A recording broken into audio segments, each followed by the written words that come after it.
Dietrich Bonhoeffer, Discipulado. Esse livro saiu pela editora Mundo Cristão. A propósito, é uma editora que eu sou muito fã. Tem muitos livros da editora Mundo Cristão.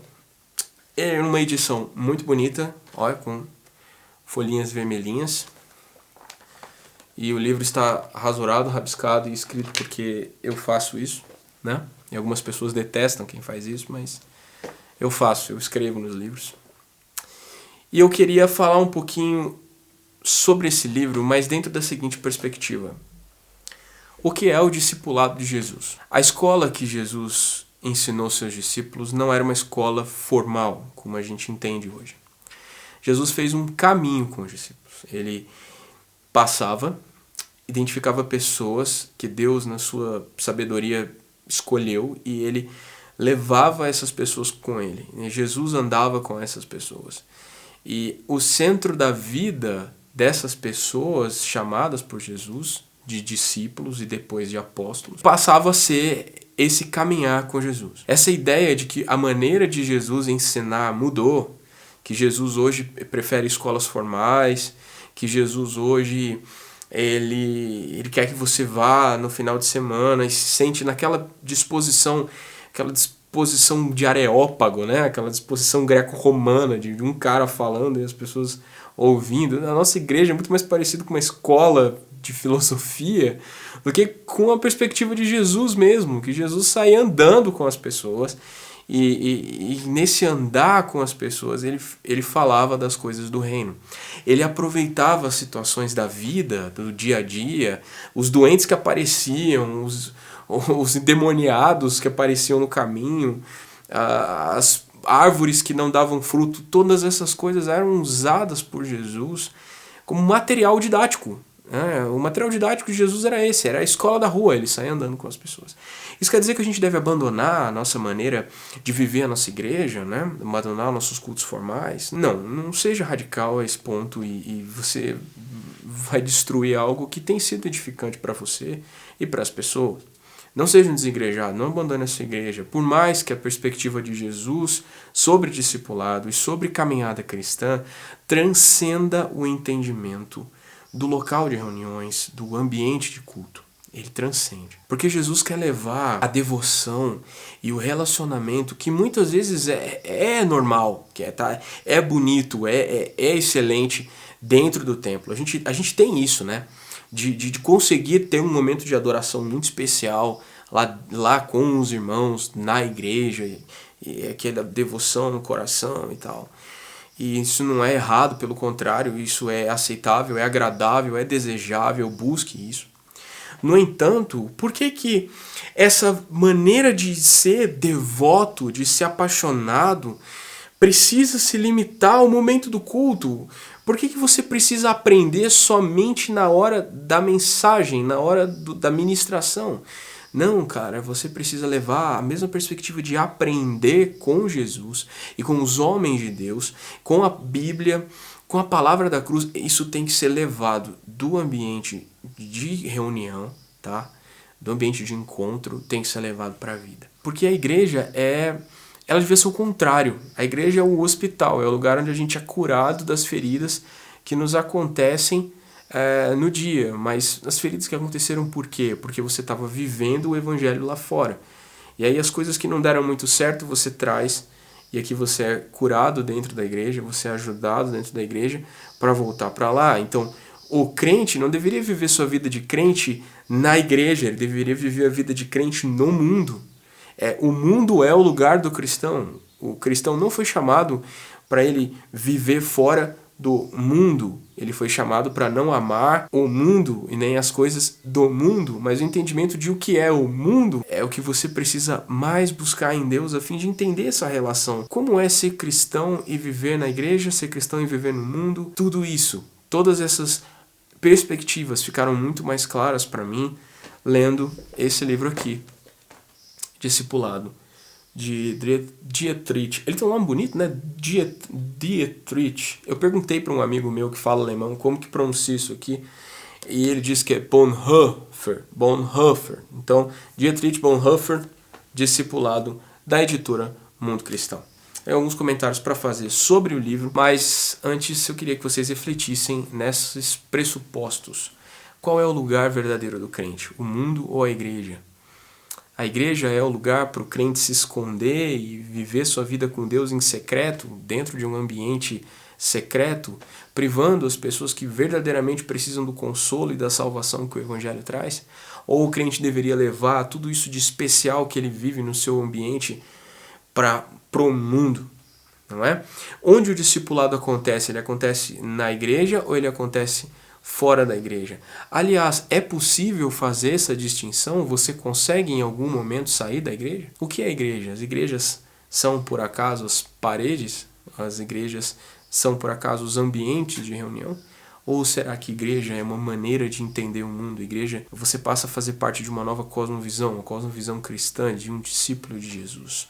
Porque tudo, cara, passa a ser santo. Tudo passa a ser santificado no momento que você entende que agora a casa de Deus é você e o nós. O nós e o eu nunca se contrapondo. Cara, como isso é difícil, mas especial ao mesmo tempo. Algo muito especial. De coração, eu recomendo a leitura desse livro aqui. Eu queria apresentar alguns pontos, deixa eu pegar minhas anotações aqui, tá? O tema central do livro é a reação do discípulo de Jesus ao caminho que Jesus propôs para ele. E a passagem de base para esse entendimento é o que a gente chama de constituição do reino dos céus. Mateus 5, 6, 7 principalmente, seus paralelos que aparecem em Lucas e em Marcos, esses paralelos dessas parábolas, desses trechos, ele faz uma leitura trecho a trecho e ele destrincha essa leitura toda, interpretando e correlacionando as passagens de uma maneira muito fluida. Bonhoeffer é um cara muito inteligente e que pensa muito profundamente sobre as coisas. A obra do Bonhoeffer é muito atestada pela vida dele. Ele nasceu na Alemanha no período da ascensão de Hitler, né? Ele se opôs frontalmente, abertamente ao regime nazista. Ele fundou uma igreja chamada Igreja Confessante, que passou a ser ilegal. Ele pertencia a uma outra igreja e quando essa outra igreja, de certa forma, fez vista grossa para a atuação de Hitler, para a máquina estatal que Hitler estava criando, um Estado cada vez mais interventivo, que intervinha cada vez mais na família, intervinha cada vez mais nas relações pessoais e estava começando uma perseguição aos judeus. Ele fundou essa igreja porque ele não concordava com essas atitudes que, de certa forma, as igrejas mais tradicionais, a própria igreja católica, foi de certa forma conivente com o nazismo, talvez por receio, por medo de ser perseguida, enfim. Bonhoeffer não tomou esse caminho. E ele escreveu diversas coisas sobre isso, até ser preso em 1943. Ele foi preso e morto. Ele morreu em 1945, porque ele não quis se curvar ao Estado. Em tempos em que a gente está discutindo tanto o inchaço do Estado, o aumento da máquina pública e como isso pode tornar o Estado algo tão poderoso, capaz de intervir dentro de casa, intervir dentro da família, intervir dentro das igrejas e moldar o pensamento das pessoas, um Estado cada vez maior e mais poderoso, cada vez mais próximo de um Deus-Estado. Ler Bonhoeffer e entender a cosmovisão do Bonhoeffer, a mentalidade do Bonhoeffer, entender a relação da igreja e o Estado, a relação de Cristo e do discípulo com o mundo, eu acho que é bem interessante. Então é por isso que eu recomendo esse livro, de coração. Bonhoeffer, ele escreve um ritmo muito rápido, muito intenso, uma ansiedade, as frases dele são curtas, os pensamentos dele não são pensamentos muito longos, os períodos que ele escreve não são períodos muito longos. Ele demonstra uma certa urgência, uma certa ansiedade na maneira como ele escreve. Embora em alguns momentos o ritmo do livro diminua um pouco, mas isso falando só nos aspectos literários, nos aspectos de produção de texto mesmo. Eu tenho uma dica para você que vai ler esse livro que talvez fique cansado. Em algum momento, talvez o cansaço comece a pegar você. Especialmente aqui para o capítulo 5, 6, até o capítulo 11, ele fica um pouco cansativo e tem um motivo, vou explicar já. Eu recomendo que você leia muito intensamente os capítulos 1 ao 4. E na hora que você sentir esse cansaço, na hora que você sentir essa dificuldade de prosseguir no livro, leia o capítulo 15, que é o último capítulo do livro. E não se preocupe com spoilers, porque isso aqui não é uma narração, então não vai dar pra saber quem morreu no final. Quem morreu foi o Bonhoeffer. O último capítulo do livro é um prêmio, sabe, Só que eu não quero que você desista de ler o livro, então leia o último capítulo. Ele é um pouco desconectado do resto do conteúdo, ele apresenta algo, ele retoma algumas ideias e alguns conceitos, e até a maneira de falar dele parece que volta mais ao princípio da redação, aos primeiros capítulos do livro. Por favor, adquira e leia Discipulado de Bonhoeffer. E essas nuvens ficam pulando na frente, tá demais. Mas vai aqui a nossa avaliação objetiva agora dos 5 pontos, né, as avaliações que eu faço. O primeiro item é relevância. Não leia esse livro com pressa. Então, se você tem outros livros para ler, tem outras coisas na sua lista de leitura, leia antes. Ponha ele no fim da lista, ok?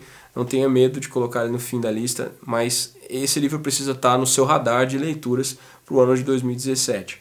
Põe ele no fim da sua lista. Não leia com pressa, não leia cansado, porque em alguns momentos ele é mais denso. Se você conseguir, você gostar, leia ele intercalando com outras literaturas, porque pode ser que ele fique um pouco pesado, especialmente para você que não está acostumado com literatura hardcore, porque esse cara aqui, às vezes, ele é meio complexo. E, acima de tudo, não desista. Leia o livro inteiro, vale a pena. Biblicidade. O livro do Bonhoeffer é extremamente bíblico, é maravilhosamente bíblico. Tudo que ele escreve é bíblico. E as interpretações que ele faz são interpretações da Bíblia pela própria Bíblia. Então, é um conteúdo bastante saudável teologicamente. A linguagem do livro exige um pouco de esforço intelectual. Em alguns momentos, ele não é muito óbvio. Em alguns momentos, eu não sei se isso é algo do alemão da época dele, não sei se é algo da tradução, não sei se é algo, enfim, do próprio Bonhoeffer, mas em alguns momentos ele concatena as ideias com uma velocidade. Ele exige um pouquinho de esforço intelectual, por isso não leia cansado. Então,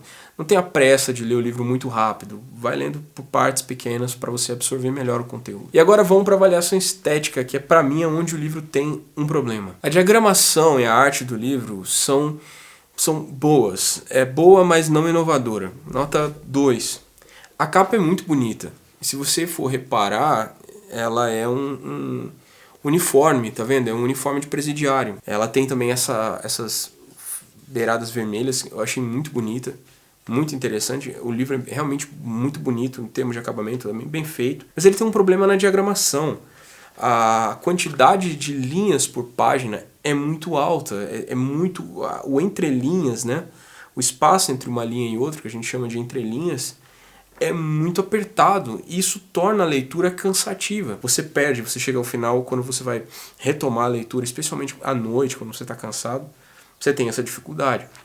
Isso acontece geralmente para poder cortar custos. As editoras diminuem o número de páginas, com isso o livro fica mais barato, tanto para produzir quanto para comercializar. Eu gostaria que o livro fosse diagramado com uma entrelinhas maior, ele ficaria um livro provavelmente mais espesso, ficaria melhor se ele fosse diagramado. Por isso ele não vai ganhar nota 3. Se fosse, a capa dele é muito bonita, achei muito legal o uniforme, ele não vai ganhar uma nota muito alta. E eu acho que esse problema na diagramação talvez seja um dos culpados por essa sensação de cansaço que o livro do Bonhoeffer traz. Não é só pela redação, é pela diagramação também, pela forma das linhas estarem muito apertadas e isso cansar quando você está lendo. Mas como eu já falei, o acabamento do livro é muito bonito e muito bem feito. A editora Mundo Cristão normalmente tem feito livros muito carinhosos, muito bem executados, né?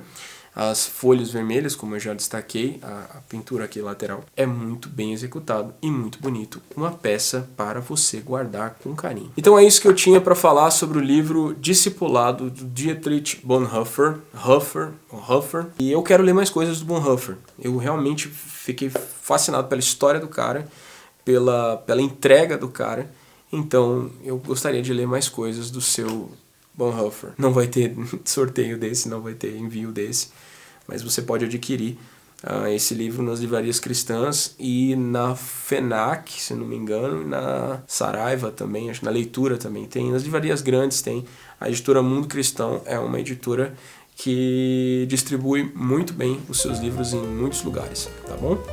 Recomendação para vocês, em 2017 leiam Discipulado de Dietrich Bonhoeffer. Galera, esse foi mais um review de livro aqui, espero que vocês tenham gostado, deixe seus comentários aqui embaixo, me digam se vocês estão gostando desse tipo de vídeo, se não, tá bom? Um abraço e até o próximo vídeo, tchau!